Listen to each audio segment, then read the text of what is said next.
ओम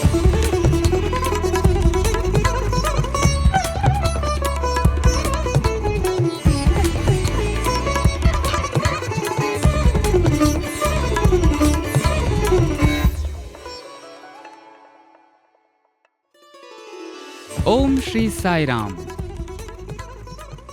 साई प्रेम वाणी के हमारे आज के प्रसारण में आप सबका हार्दिक स्वागत है। आज हम आप सबके लिए लेकर आए हैं सुमधुर कार्यक्रमों की मनमोहक श्रृंखला।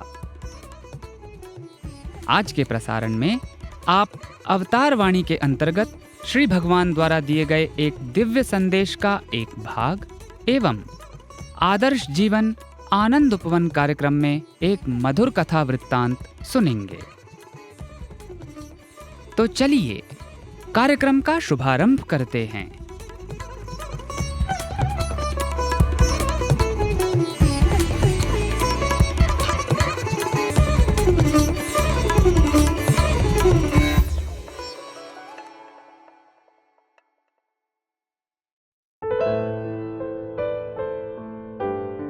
अब प्रस्तुत है हमारा कार्यक्रम अवतार वाणी। भगवान बाबा की मधुर वाणी में आज एक पद्य हम प्रस्तुत करने जा रहे हैं।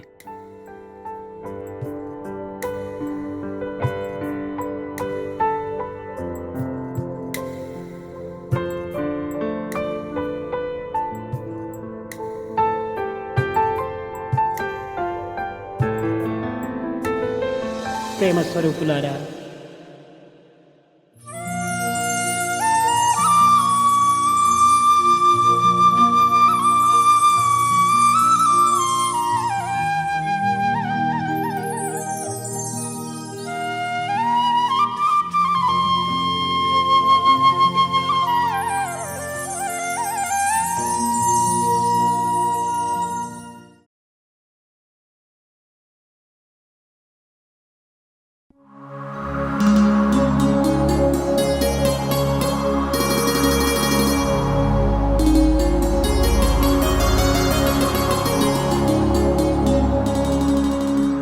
సన్నజాజి కన్న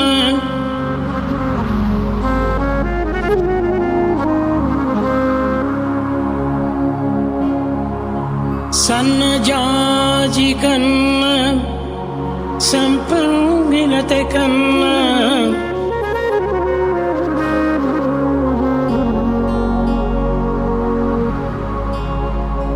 సన్నజాజి కన్న సంపంగిలత కన్నా జున్నుగడ్డ కన్నా వెన్న కన్నా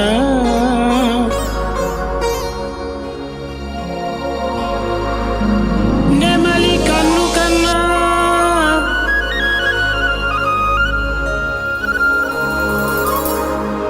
నిండు వెన్నెల కన్నా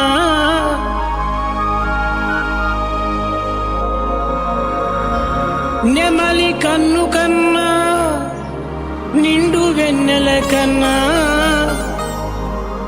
కన్న తల్లి ప్రేమ సున్నితంబు కన్న తల్లి ప్రేమ కన్న తల్లి ప్రేమ సున్నితంబు जूही पुष्प से भी कहीं अधिक, चंपक की लता से भी कहीं अधिक, पनीर और मक्खन से भी कहीं अधिक,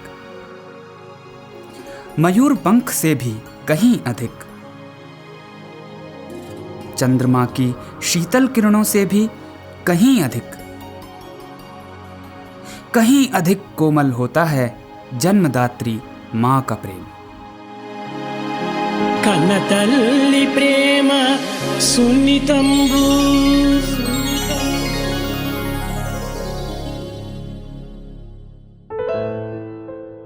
अभी आप सुन रहे थे अवतार वाणी। आज आपने भगवान बाबा की मधुर वाणी में एक पद्य सुना।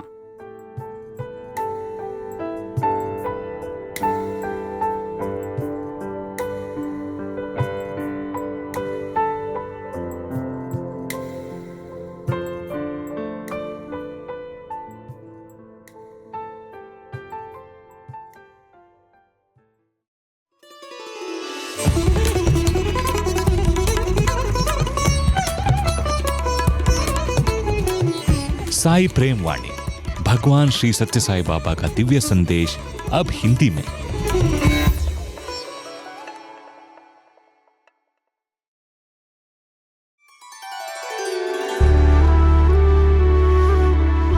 आइए अब सुनते हैं आदर्श जीवन आनंद उपवन प्रोग्राम। आज इसके अंतर्गत हम श्री हनुमान जी की प्रतिमा के स्थापन की कथा सुनेंगे।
चरण सरोज रज निज मनु मुकुरु सुधारि वरनउ रघुबर विमल जसु जो दायक फलचारि बुद्धिहीन तनु जानिके सुमिरो पवन कुमार बल बुद्धि विद्या देहु मोहि हरहु कलेस विकार।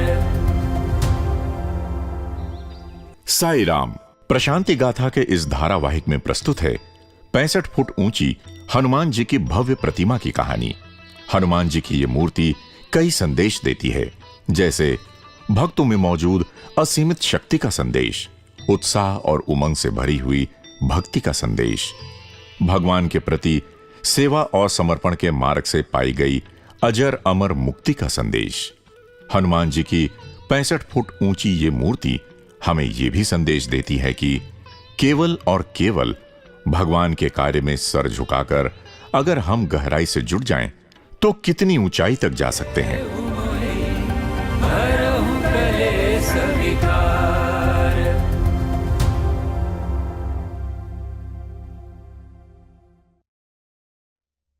इस कहानी की शुरुआत होती है सन 1987 से। यह है श्री शिल्पी सुब्रमण्यम, भगवान के द्वारा चुने गए शिल्पकार जो पलनी तमिलनाडु के रहने वाले हैं। आपको सौभाग्य मिला है प्रशांति निलयम की बहुत सारी इमारतों को बनाने का, जैसे गोपुरम का निर्माण, सन 1975 में सर्वधर्म स्तूप का निर्माण और 1985 में हिल व्यू स्टेडियम में शांति वेदिका से लेकर 1995 में साई कुलवंत हॉल का निर्माण।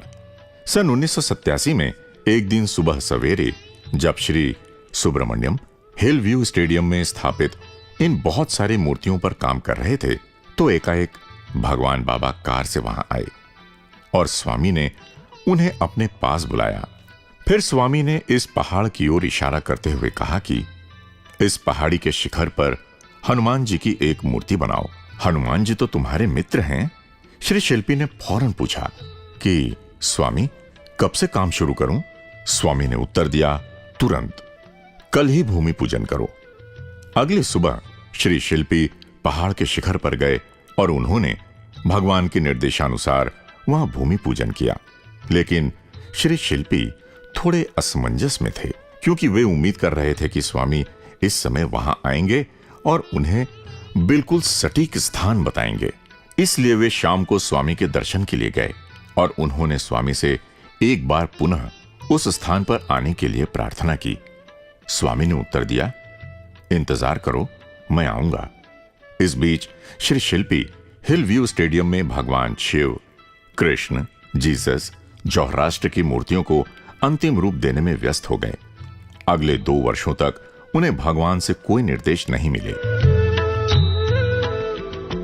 जनवरी सन 1990 में एक दिन अचानक स्वामी ने आश्रम के इंजीनियर श्री जय कुमार को अपने साथ स्टेडियम चलने को कहा। वर्ष 1990 स्वामी का 65वां जन्मोत्सव वर्ष था। स्वामी इन मूर्तियों के पास आए। उन दिनों ये रास्ता कच्चा था। स्वामी ने श्री जय कुमार को गाड़ी को और आगे ले जाने को कहा और फिर वे इस स्थान पर पहुंचे। भगवान कार से उतरे और उन्होंने इस पूरे इलाके को देखा। उन दिनों ये जगह पत्थरों, शिलाओं और मिट्टी से भरी हुई थी। स्वामी ठीक इस स्थान पर आकर रुक गए। उन्होंने श्री जय कुमार को बुलाया और कहा, मैं यहां एक 65 फुट ऊंची हनुमान की मूर्ति बनाना चाहता हूं, मेरे 65वें जन्मदिन की यादगार के रूप में। इस पर काम शुरू करो। भगवान की अनुमति लेकर श्री जय कुमार ने अपने साथ श्री तिलय नायकम जी को शामिल किया, जो कि उन दिनों यहां विश्वविद्यालय के लिए स्वैच्छिक इंजीनियर के रूप में सेवा दे रहे थे। श्री जय कुमार ने शिल्पी सुब्रमण्यम जी को भी शामिल किया। स्वामी ने अगली सुबह 6 बजे इन तीनों को शांति वेदिका पर मिलने के लिए कहा और अगली सुबह शांति वेदिका पर उगते सूरज की रोशनी के साथ स्वामी ने इन तीनों को भरपूर आशीर्वाद देकर काम शुरू करने को कहा। इसके बाद शिल्पी सुब्रमण्यम स्वामी से विस्तार से मार्गदर्शन लेने के लिए गए। स्वामी ने उन्हें कहा, तुम्हें याद है मैंने तुम्हें हनुमान जी की मूर्ति के बारे में बताया था, अब इसे पूरा करना है। तुम एक छोटी मूर्ति नमूने के रूप में बनाकर मुझे दिखाओ। शिल्पी सुब्रमण्यम फौरन काम में जुट गए और उन्होंने हनुमान जी के अनेक मुद्राओं में रेखा चित्र बनाए, जैसे बैठे हुए हनुमान जी, कीर्तन करते हुए हनुमान जी, हाथ जोड़कर खड़े हुए हनुमान जी, हाथों में पर्वत लेकर उड़ते हुए हनुमान जी। स्वामी ने बड़े ध्यान से हर एक चित्र को देखा। फिर स्वामी ने उस चित्र को चुना जिसमें हनुमान जी संजीवनी पर्वत को हाथ में लेकर ठीक उड़ान भरने को तैयार दिखाई दे रहे थे। शिल्पी सुब्रमण्यम ने बड़ी तत्परता से स्वामी द्वारा चुने गए चित्र का एक 3 आयामी छोटा नमूना यानी मॉडल तैयार किया। यह वही मॉडल है जो श्री शिल्पी जी ने उस समय तैयार किया था। इसमें हनुमान जी के बाएं हाथ में संजीवनी पर्वत है, बायां पांव एक छोटे से टीले पर है, दायां पांव पीछे सीधा है और दाएं हाथ में एक गदा है। चेहरे पर पूरी तैयारी के साथ संजीवनी पर्वत लेकर उड़ान भरने का अदम्य आत्मविश्वास और उत्साह है। इस मॉडल को वर्तमान में श्री सत्य साई विश्वविद्यालय के प्रशासकीय भवन के ठीक सामने स्थापित कर दिया गया है।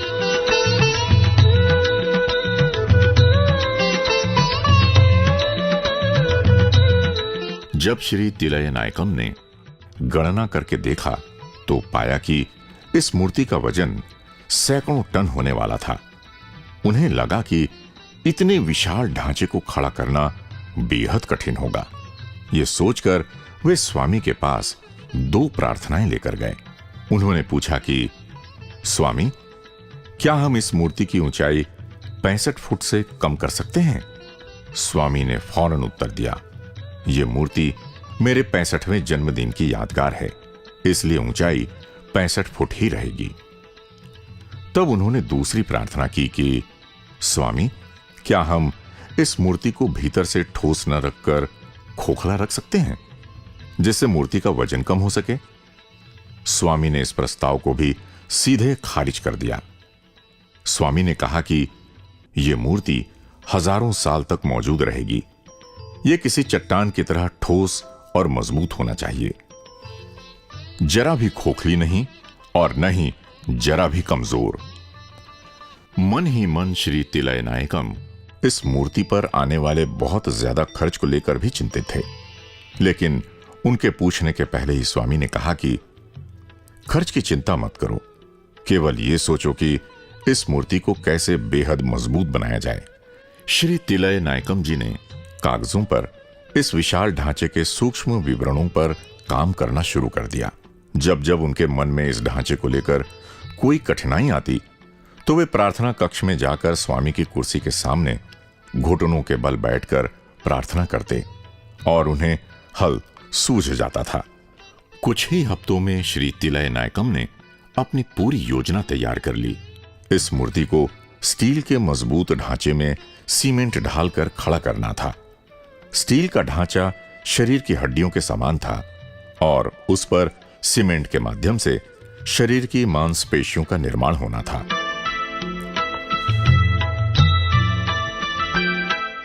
After getting the approval of the design of the statue from our beloved Swami, हमारे प्रिय भगवान से अनुमोदन प्राप्त होने के बाद हमें 2 काम करने थे। सबसे पहले तो हमें नींव के निर्माण के लिए मैदान को तैयार करना था। दूसरा, हमें ढांचे के लिए स्टील की बहुत सारी सामग्रियों की आवश्यकता थी। हम इस जगह पर आए। बाकी स्थानों के समान यहां भी लाल मिट्टी की जमीन थी। हमने जमीन की ऊपरी सतह की खुदाई की। उसके नीचे हमें इस प्रकार की मौसमी चट्टानों की परतें मिलीं जो कि मजबूत नींव के लिए उपयुक्त नहीं थीं। हमने इन्हें भी तोड़कर हटाया और इसके बाद जो हुआ वो बेहद आश्चर्यजनक था। उसके नीचे हमें शानदार नीले ग्रेनाइट पत्थर की ऐसी सतह मिली जो कि नींव के निर्माण के लिए पूरी तरह से उपयुक्त थी। अब हमें समझ आया कि स्वामी ने इस स्थान को ही मूर्ति के निर्माण के लिए क्यों चुना था। निर्माण स्थल को तैयार करने के बाद हमें स्टील की बड़ी बड़ी अनेक सलाखें और पटरियां आदि लानी थीं, जिससे मूर्ति का ढांचा तैयार किया जा सके। मुझे बिल्कुल भी पता नहीं था कि स्वामी मुझे तुरंत धन देकर ये सामग्री लाने का आदेश देंगे। मुझे बेंगलुरु के बाजार के बारे में भी नहीं पता था। स्वामी ने मुझे पैसे दिए और कहा, जाओ और जहां से चाहो सामग्री लेकर आओ, चाहे जिससे खरीदो, जितनी कीमत पर तुम चाहो उतनी कीमत पर खरीदो, जैसा चाहो वैसा सामान खरीदो, लेकिन फौरन खरीदो और जल्द से जल्द सामग्री लेकर पुट्टपर्ती वापस आओ। हमें लगभग 40-50 प्रकार के आइटम चाहिए थे, जो कि किसी भी एक दुकानदार के पास मिलना मुश्किल था। इसलिए हम कई दुकानों में घूमे, लेकिन हमने सारी सामग्री खरीद ली। केवल एक सामग्री नहीं मिली, जो कि बहुत बड़े आकार के पटरियों जैसे लोहे के आइटम थे। इन्हें केवल रेलवे या हाईवे की बड़ी परियोजनाओं में ही उपयोग में लिया जाता था। आमतौर पर इन्हें बनवाना पड़ता था और इसके लिए 4 से 5 माह का समय भी लगता था। आश्चर्यजनक रूप से एक विक्रेता ने हमसे कहा कि ये सामग्री रेल के माध्यम से उसके पास आ रही है और वो हमें अगले ही दिन ये दे सकता है, वो भी उतनी जितने की हमें चाहिए थी। ये भगवान का ही चमत्कार था कि जो सामग्री मिलने में हमें 4 से 5 महीने लग जाते, वो हमें सिर्फ 2 दिन में मिल गई। अब निर्माण के लिए मैदान तैयार था, सामग्री आ चुकी थी। भगवान ने 19 फरवरी सन 1990 का दिन भूमि पूजन के लिए चुना। इस पावन दिन को भगवान ठीक इस जगह पर खड़े हुए जहां यह मूर्ति बनाई जानी थी। बाबा ने अनगिनत नारियल तोड़े और इस स्थान के एक-एक इंच पर पवित्र नारियल पानी की घूम घूम कर वर्षा की, यहां तक कि नारियलों के पानी से स्वामी और तिलय नायकम जी के कपड़े तक भीग गए। स्वामी ने विविध पूजन सामग्री जैसे हल्दी, सिंदूर आदि भी छिड़के। फिर स्वामी ने सीमेंट के मसाले को अपने हाथों से ईंटों पर रखा, वो भी इस करछुली से। और इसके बाद स्वामी ने ऐसा कुछ किया कि सारे लोग स्वामी के श्री चरणों में नतमस्तक हो गए। स्वामी ने अपना हाथ धीमे से हवा में घुमाया और संजीवनी पर्वत हाथ में लिए हुए हनुमान जी की सोने की एक मूर्ति स्वामी के हाथों में प्रकट हो गई। यह मूर्ति लगभग 3.5 इंच की थी। स्वामी ने इसे सभी इंजीनियर्स को दिखाया और कहा कि ठीक ऐसी ही मूर्ति यहां बनाओ। यह वहां उपस्थित भक्तों के लिए हृदय को झंकृत कर देने वाला क्षण था। लेकिन सभी इंजीनियर थोड़ा चिंतित थे, क्योंकि वे पहले ही ढांचे पर सारा काम पूर्ण कर योजनाएं बना चुके थे और उसी के मुताबिक सारा सामान भी खरीद चुके थे। उन्हें यह लगा कि क्या अब उन्हें नए सिरे से योजना बनानी होगी, और फिर इसके लिए अब समय कहां बचा है। लेकिन जैसे ही श्री तिलय नायकम और श्री शिल्पी ने बड़ी सूक्ष्मता से स्वामी द्वारा सृजित हनुमान जी की सोने की मूर्ति को देखा और गणनाएं की, तो उनकी सारी चिंताएं दूर हो गईं और वे भक्ति की तरंग से भर उठे, क्योंकि भगवान द्वारा सृजित की गई हनुमान जी की सोने की मूर्ति को इंजीनियरिंग के अनुसार परखने पर उन्होंने पाया कि उसी ढांचे में बनने वाली मूर्ति अब और भी बेहद मजबूत बनने वाली थी। अब हनुमान जी के दोनों पैरों का आधार एक बिल्कुल सीधी रेखा में था, जिससे यह मूर्ति और भी ज्यादा मजबूती के साथ खड़ी हो सकती थी। इसके अलावा स्वामी द्वारा सृजित नई मूर्ति में हनुमान जी की पूंछ जमीन पर न होकर हवा में थी, जो कि वीरता की भावना को प्रदर्शित कर रही थी। जब श्री तिलय नायकम जी ने नई मूर्ति के हिसाब से सारी गणनाएं दोबारा की, तो उन्होंने यह भी पाया कि जो भी सामग्री पहले लाई गई थी वो नई मूर्ति के लिए भी बिल्कुल सही, सटीक और पर्याप्त थी। मार्च 1990 में स्वामी बेंगलुरु चले गए। उस समय श्री ए रामकृष्ण जी स्वामी से पहली बार भेंट करने आए। श्री ए रामकृष्ण लार्सन एंड टूब्रो, जो कि देश की बहुत बड़ी निर्माण कंपनी है, उसके समूह महाप्रबंधक के बड़े ओहदे पर पदस्थ थे। स्वामी के दिव्य प्रेम ने उन्हें भाव विभोर कर दिया। जब भगवान ने उन्हें इस मूर्ति के निर्माण के बारे में बताया, तो उन्होंने इस कार्य को अपने हाथों में लेने का निश्चय किया, क्योंकि इसके पूर्व उनकी कंपनी ने इस तरह के कोई भी निर्माण कार्य संपन्न नहीं किए थे।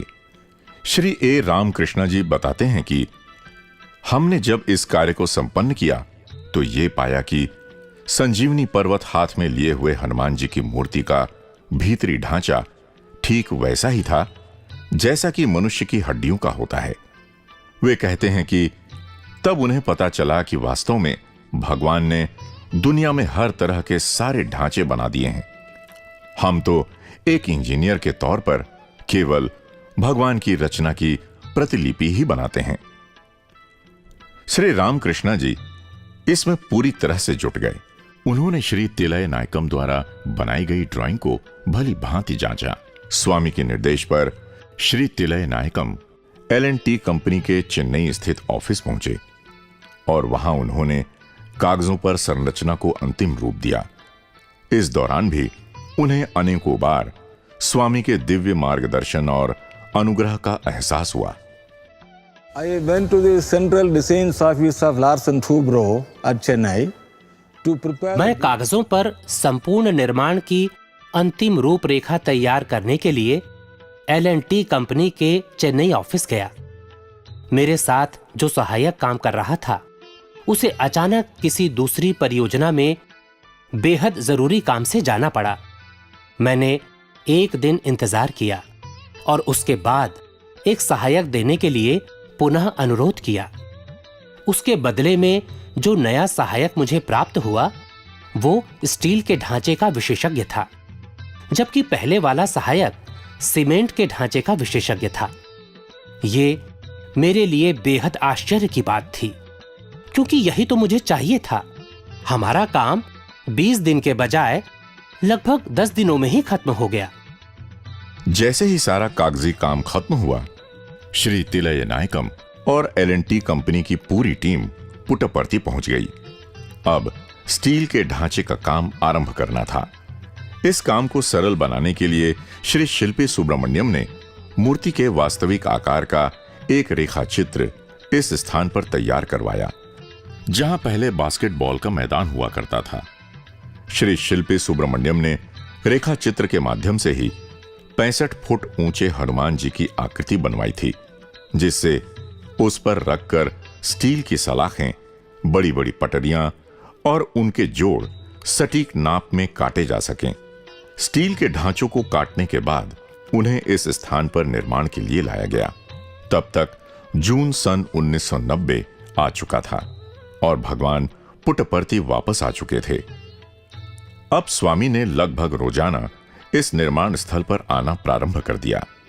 जब भी वे आते थे तो अपने साथ ढेर सारी मिठाइयां, फल, फलों का रस और उपहार लेकर आते थे।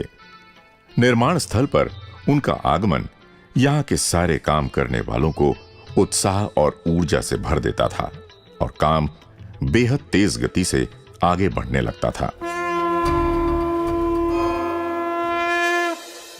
एक दिन जब हम यहाँ काम कर रहे थे तो स्वामी यहाँ आए और उन्होंने मुझसे कहा कि हनुमान जी को एक ऊंचे चबूतरे पर स्थापित करो। ऐसा करने से पहाड़ी के नीचे से भी लोग हनुमान जी के संपूर्ण दर्शन कर सकेंगे। मैंने पूछा कि स्वामी, चबूतरे की ऊंचाई कितनी रखी जाए? स्वामी ने बड़े ही प्रेम से अपने सर पर हाथ रखा और कहा कि मेरी ऊंचाई के बराबर रखो। ये सुनते ही मैं बेहद खुश हो गया कि हनुमान जी की मूर्ति अब विशाल चबूतरे पर निर्मित की जानी है। वास्तव में मैं भी ऐसा ही चाह रहा था, क्योंकि चबूतरे पर मूर्ति के निर्माण के दो बड़े फायदे थे। पहला तो ये कि हनुमान जी के पैरों के नीचे के स्टील के ढांचे को बेहद मजबूत आधार मिल रहा था, जो कि प्राकृतिक चट्टान के आधार से ज्यादा मजबूत था। दूसरा ये कि ठोस चबूतरे पर गहराई में स्टील से जुड़े रहकर स्थापित होने के कारण ये विशाल मूर्ति हवा के दबाव से प्रभावित नहीं हो सकती थी। मैंने 45 फुट और 25 फुट लंबे चौड़े चबूतरे के बारे में सोच रखा था। मैंने केवल चबूतरे की ऊंचाई के बारे में नहीं सोचा था।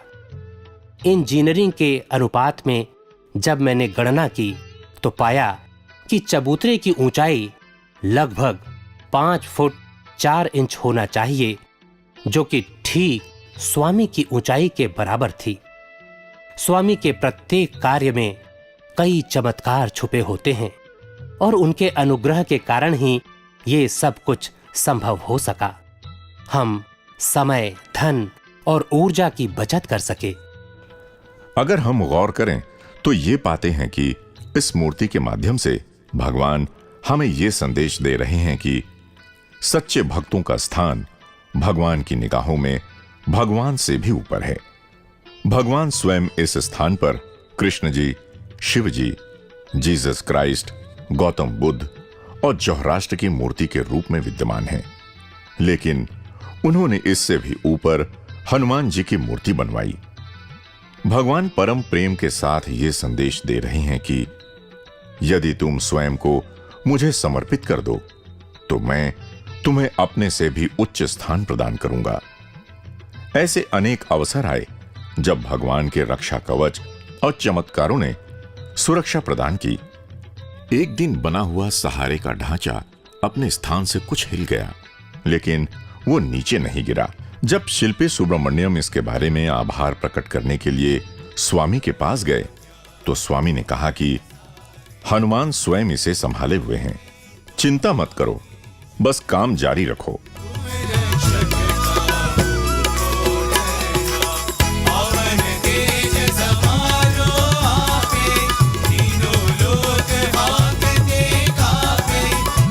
हनुमान जी की अदृश्य शक्ति से यह कार्य 6 माह में पूर्ण हो गया। अब 65 फुट ऊंची हनुमान जी की प्रतिमा तैयार थी। इसका वजन 900 टन है। हनुमान जी के दाएं हाथ की गदा का ही वजन 20 टन है। 150 टन स्टील, 150 टन सीमेंट, हजारों घंटों का समर्पित श्रम और करोड़ों टन के बराबर दिव्य प्रेम से सराबोर हनुमान जी की यह मूर्ति सारी मानवता को भक्ति और सेवा की राह दिखाती है।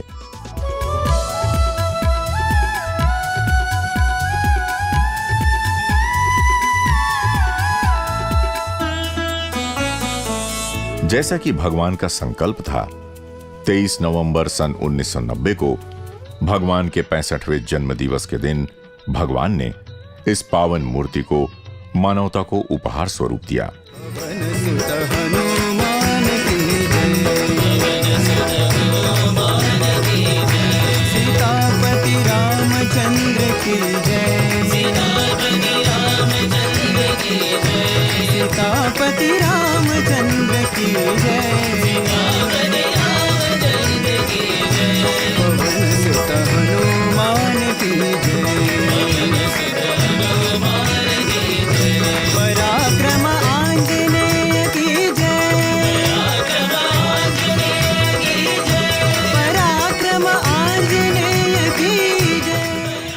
आज भी जैसे ही आप पुट्टपर्ती में प्रवेश करेंगे तो इस विशाल मूर्ति को देखकर आपका मन मोहित हो उठेगा।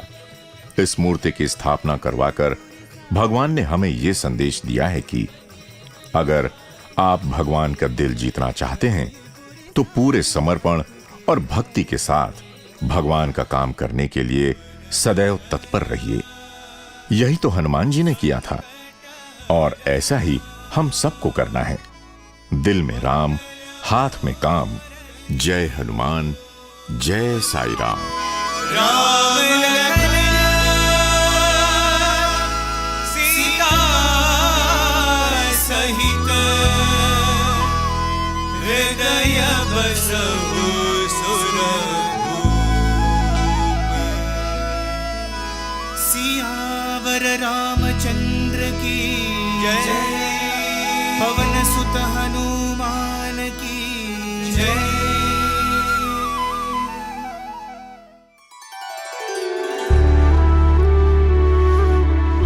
आदर्श जीवन आनंद उपवन प्रोग्राम के तहत अभी आप सुन रहे थे श्री हनुमान जी की प्रतिमा के स्थापन की कथा।